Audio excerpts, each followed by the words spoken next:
কালকে শুক্রবার অর্থাৎ 16 তারিখ থেকে তোমাদের একটানা তোমাদের কিন্তু 29 তারিখ পর্যন্ত তোমাদের উচ্চ মাধ্যমিক পরীক্ষা হতে চলছে। আর এই উচ্চ মাধ্যমিক পরীক্ষা তোমরা যে টেনশন করছো কিংবা তোমরা যে টেনশনের মধ্যে প্রত্যেক ছাত্রছাত্রী কিন্তু একটি সাফার হচ্ছ, সে দেখো সেই টেনশন থেকে কি করে তোমরা মুক্তি পাবে এবং তোমাদের পরীক্ষার ক্ষেত্রে তোমাদের করণীয় কি কি সেগুলো এক এক করে বলে দেবো। অবশ্যই তোমাদের কিন্তু 1% হলেও তোমাদের কাজে লাগবে। ভিডিও A to Z তোমরা দেখতে থাকো, শেষ পর্যন্ত জুড়ে থাকো। অবশ্যই তোমাদের কিন্তু কালকের পরীক্ষার থেকে একদম 29 তারিখ পর্যন্ত যে পরীক্ষা রয়েছে তোমাদের উচ্চ মাধ্যমিক, সেটা তোমাদের কিন্তু অনেকটা তোমরা হেল্পফুল হবে এবং তোমরা যে টেনশন সেই টেনশন থেকেও কিন্তু তোমরা মুক্তি পাবে এবং কি কি করণীয়, খাতায় কি কি করবে, এক্সট্রা কি কি করবে সেগুলো আমি বলে দেবো এই ভিডিওতে। চলো তাহলে এক এক করে তোমরা দেখে নাও উচ্চ মাধ্যমিক পরীক্ষা তোমরা কি করবে কি করবে না এবং এক্সট্রা কি কি করবে সেই কারিকুলাম টোটাল আমি তোমাদের কিন্তু তোমাদের সামনে উপস্থাপন করব। দেখো আমি এখানে বলেই দিয়েছি, দেখো উচ্চ মাধ্যমিক পরীক্ষায় কি করবে কি করবে না। আর তোমাদের সবাই টেনশন হওয়া এটাই কিন্তু স্বাভাবিক, ঠিক আছে। প্রত্যেকটি পরীক্ষার ক্ষেত্রে কিন্তু একটি টেনশন হয়, সেই টেনশন কিন্তু আমি কাটিয়ে দেবো। তার জন্য নিয়ে এসেছি তোমাদের সামনে টনিক।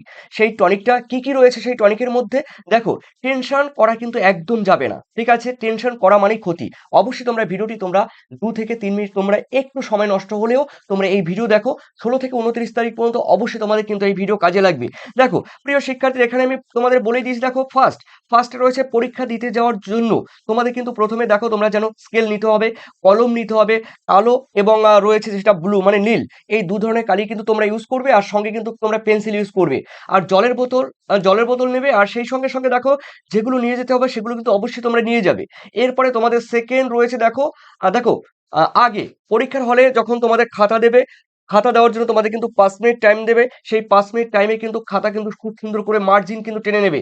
মার্জিন টানার জন্য তোমরা অবশ্যই পেন্সিল মানে কাট পেন্সিল বা রুল পেন্সিল তোমরা ব্যবহার করতে পারো। তবে সেটি তোমরা এক একজন এক্সামিনার বা এক একজন স্যারের মুখ থেকে তোমরা জেনেছো। তো আমি বলবো তোমরা কিন্তু অবশ্যই পেন্সিল ইউজ করবে মার্জিন টানার জন্য। এরপরে রয়েছে থার্ড রয়েছে তোমাদের, দেখো প্রথমত তোমাদের মেইন কাজ কিন্তু হবে প্রথমে মার্জিনটা টেনে নিলে, তারপরে রোল নাম্বার লিখবে, এরপরে রেজিস্ট্রেশন নাম্বার লিখবে। সমস্ত কিছু তোমরা কিন্তু নিখুঁতভাবে কিন্তু খাতায় কিন্তু লিখে নেবে। ওকে, এরপরে রয়েছে তোমাদের চতুর্থ। এরপর দেখো প্রশ্নটি কিন্তু ভালোভাবে একবার কিন্তু পড়ে নেবে। দেখো তোমাদের কিন্তু খাতা দেওয়া হয়ে গেছে, তোমাদের রুল টানা হয়ে গেছে, মার্জিন টানা হয়ে গেছে। এরপরে যখন তোমরা হাতের কোশ্চেনটি পাবে, বেল পড়ার সঙ্গে তোমরা কিন্তু কোশ্চেনটি নিখুঁতভাবে ভালো করে তোমরা কিন্তু প্রশ্নটি A to Z মানে প্রথম পেজ থেকে একদম লাস্ট পর্যন্ত তোমরা কিন্তু দেখে নেবে।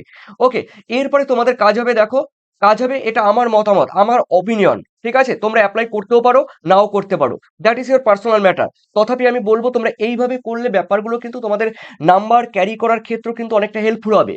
তার কারণ দেখো, যে কোনো কিছু সাজিয়ে গুছিয়ে নিতে হয়। যে কোনো কিছু, তুমি অনুষ্ঠান বাড়ি যাবে, তুমি বিয়ে বাড়ি যাবে, কিংবা পিকনিকে যাবে, যে কোনো অনুষ্ঠানে যাও না কেন, তোমাদের কিন্তু সাজিয়ে গুছিয়ে নিলে ব্যাপারটি কিন্তু খুব সুন্দরভাবে তোমরা কিন্তু প্রেজেন্টেশন করতে পারবে। আর যে এক্সামিনার রয়েছে তার ক্ষেত্রেও কিন্তু খাতা দেখতে কিন্তু তার কাছেও কিন্তু সুইটেবল হবে। তো দেখো প্রথমে তোমরা কাজ করবে এমসিকিউ, এসসিকিউ, সত্য মিথ্যা বা যেই যেই ধরনের সাবজেক্ট, এক এক সাবজেক্ট কিন্তু এক এক ধরনের প্যাটার্ন রয়েছে। সেইভাবে তোমরা কিন্তু এমসিকিউ উত্তর যখন লিখবে, ঠিক আছে, এমসিকিউ উত্তর যখন লিখবে টোটাল এমসিকিউ লেখার চেষ্টা করবে। এরপরে রয়েছে এসএকিউ। এসএকিউ যখন তোমরা লিখবে তখন এসএকিউ লেখার চেষ্টা করবে পরপর, ঠিক আছে। কোনো কোশ্চেন না পারলে ফাঁকা রেখে দেবে, তবে পরবর্তী পর্যায়ে লাস্টের দিকে যখন সময় পাবে তখন সেটি লিখবে, ঠিক আছে। এরপরে চলো, তোমাদের প্রথমেই বলেছিলাম কালো কালি এবং নীল কালি কিন্তু অবশ্যই ব্যবহার করবে। আর সাদা খাতা, এই কথাটি আমার কাছে সব থেকে ভাইটাল এই ভিডিওর ক্ষেত্রে। তোমাদের বলার উদ্দেশ্য হলো এটি, দেখো তোমরা কখনো পরীক্ষা যখন তোমরা তো মাধ্যমিক দিয়েছিলে, এবার তোমরা উচ্চ মাধ্যমিক দিতে চলছো। এই উচ্চ মাধ্যমিকের ক্ষেত্রে উচ্চ মাধ্যমিক চলছে, এখন উচ্চ মাধ্যমিক চলছে। এই উচ্চ মাধ্যমিকের ক্ষেত্রে কিন্তু তোমরা সাদা খাতা, হোয়াইট যেই ব্ল্যাঙ্ক পেজ রয়েছে, তখন কখনো তোমরা কিন্তু ফাঁকা রাখবে না। অর্থাৎ সাদা খাতা তোমরা কিন্তু একদম ফাঁকা রাখবে না। যে কোনো কোয়েশ্চেন কমন না আসলো কনসেপ্টে, তোমাদের মধ্যে কনসেপ্ট ধারণা দিয়ে, ঠিক আছে, তোমরা কিন্তু খাতায় লিখে দিয়ে আসবে, ভরাট করে দিয়ে আসবে। তবেই কিন্তু তোমরা নাম্বার পাবে। তার কারণ একজন এক্সামিনারের ক্ষেত্রে কিন্তু পুরো পুরো লাইন বাই লাইন কিন্তু পড়া সম্ভব হয় না। তারা কি করে, তারা পয়েন্ট দেখে তারা কিন্তু টিক চিহ্ন দিয়ে যাবে, মানে আনসার কিন্তু তার কাছে সঠিক মনে হবে। তার মানে তুমি পয়েন্ট দিয়ে মোটামুটি তুমি তোমার কনসেপ্ট তুমি চালিয়ে যাবে, ঠিক আছে। এরপরে আরেকটি রয়েছে, দেখো আর এটি কিন্তু ট্রিপল এস্টেট এবং ভিভিআই। এই ভিভিআই কোশ্চেন মানে এটি সিক্রেট। আর যে সমস্ত শিক্ষক রয়েছেন বা রয়েছে, তো যারা এই ভিডিও দেখবে অবশ্যই তাদের কাছে আমার রিকোয়েস্ট, আমার এই কথাটি কিন্তু আপনারা নেগেটিভ ভাবে নেবেন না। তার কারণ আমি এটা একমাত্র যে সমস্ত শিক্ষার্থী রয়েছে যারা এবার উচ্চ মাধ্যমিক পরীক্ষা দিচ্ছে, সে পশ্চিমবঙ্গের উত্তরবঙ্গ, দক্ষিণবঙ্গ যে কোনো প্রান্ত থেকেই উচ্চ মাধ্যমিক পরীক্ষা দেখ না কেন, আমার উদ্দেশ্য সেই সমস্ত শিক্ষার্থীদের উদ্দেশ্য করেই বলা। শিক্ষকরা কিন্তু এটা এই আমার কথাটি নেগেটিভ ভাবে নেবেন না। তার কারণ এক্সট্রা এক্সট্রা কোয়েশ্চেন তোমরা কিন্তু লিখে দিয়ে আসতে পারো।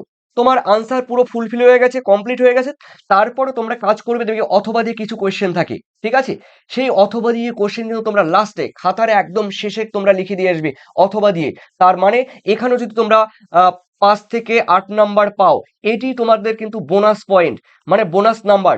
তার কারণ এক্সামিনার দেখতে যাবে না তুমি কতগুলো কোয়েশ্চেন লিখেছো। তাই এটি আমার মূল বিষয়বস্তু, মূল এটা কিন্তু থিম বলতে পারো। তার কারণ দেখো, এক্সট্রা কোয়েশ্চেন আমি সমস্ত স্টুডেন্টদের লিখতে বলবো।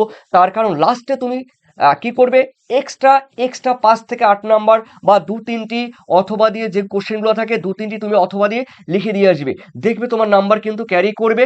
আর অবশ্যই তাই আমি সমস্ত শিক্ষার্থীদের উদ্দেশ্য করে আমি বলছি, তোমরা লিখতেও পারো, that is your personal matter. আমি বলবো তোমরা কিন্তু লিখে দিয়ে এসো, ঠিক আছে? এরপরে যখন লেখা তোমাদের কমপ্লিট হয়ে যাবে, 15 মিনিট আগে কিংবা 10 মিনিট আগে খাতা কিন্তু একবার চেক করে নেবে, একবার রিভাইজ দিয়ে নেবে, কোন জায়গা তোমাদের ফল্ট আছে, দাগ নাম্বার দেওয়া ভুল আছে কিনা, কিংবা কোন জায়গায় কোন মানে ভুলগুলো বা ভুল ভ্রান্তি হয়েছে, সেগুলো তোমরা কিন্তু ওই 10 মিনিট বা 15 মিনিটের মধ্যে কিন্তু একবার চোখ বুলিয়ে নেবে, খাতা উল্টে উল্টে, ঠিক আছে? আর 10 এর লাস্টে বলছি, সবাই দেখো সমস্ত আনসার কিন্তু দিয়ে দিয়ে আসবে, এটাই আমার তোমাদের কাছে দেখো রিকোয়েস্ট, ঠিক আছে? সবাই সমস্ত কোয়েশ্চেন আনসার দিয়ে আসবে।